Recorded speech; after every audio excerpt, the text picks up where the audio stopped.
পটিয়া উপজেলার হাইতগাঁও উচ্চ বিদ্যালয়ে নবনির্মিত তোরণ উদ্বোধন, আজীবন দাতা সদস্য সম্মাননা, অভিভাবক সমাবেশ, বার্ষিক পুরস্কার বিতরণ ও সাংস্কৃতিক অনুষ্ঠান 25 এপ্রিল একলগে সম্পন্নই। আমার আর 2 বছর চাকরি আছে, আমি চলে যাব। এই গেইটে থাকবে, স্কুলও থাকবে, প্রতিষ্ঠানও থাকবে। এই উপলক্ষে আয়োজিত অনুষ্ঠানত প্রধান অতিথির বক্তব্য রাখে চট্টগ্রাম 12 পটিয়া আসনের এমপি আলহাজ এনামুল হক ইনাম। আমাদের নেতা অর্থাৎ বাংলাদেশের প্রধানমন্ত্রী, মাননীয় প্রধানমন্ত্রী বাংলাদেশ নির্বাচিত জীবন শেষ করে এসে বাংলাদেশে এসে পা দিয়ে বলেছিল আই হ্যাভ এ প্ল্যান।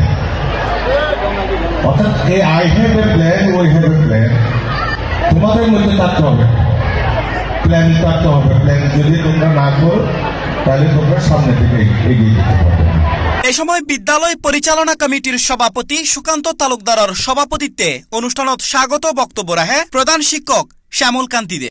আমি মানুষ, আমি পারি, আমি পারবো, আমার পক্ষে সম্ভব। এই 4টা জিনিস যদি মাথায় রাখো তাহলে জীবনে অনেক বড় কিছু হতে পারে। আমি আবার বলছি, আমি মানুষ, আমি পারি, আমি পারবো, আমার পক্ষে সম্ভব। এ সময় সংবর্ধিত অতিথি হিসেবে আরো উপস্থিত আছেন বিদ্যালয়ের আজীবন দাতা সদস্য মোহাম্মদ বদিউল আলম। পরে বিদ্যালয়ের আজীবন দাতা সদস্য মোহাম্মদ বদিউল আলমরে সংবর্ধিত গড়য়।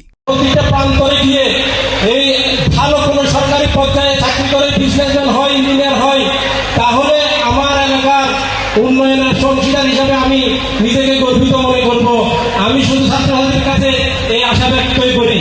অনুষ্ঠানত বিশেষ অতিথি হিসেবে আরো উপস্থিত আছেন পটিয়া উপজেলা বিএনপির সাবেক সদস্য সচিব খোরশেদ আলম, হাজী আব্দুস সাত্তার ফাউন্ডেশনের প্রতিষ্ঠাতা ও চেয়ারম্যান হাজী আবুল বশর সিআইপি, পটিয়া থানার অফিসার ইনচার্জ মোহাম্মদ জিয়াউল হক, সাবেক chairman Asmul Hossain Jamal, SM general ফাউন্ডেশনের ব্যবস্থাপনা পরিচালক নাজিম উদ্দিন সিআইপির প্রতিনিধি সাংবাদিক আব্দুর রাজ্জাক, বিএনপি নেতা আলী আকবর সহ আরো অনেকেই এই সময় উপস্থিত আছেন।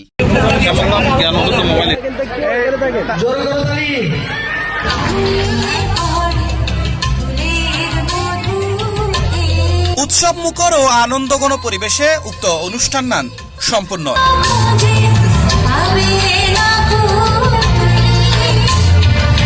C+ TV, Chittagong.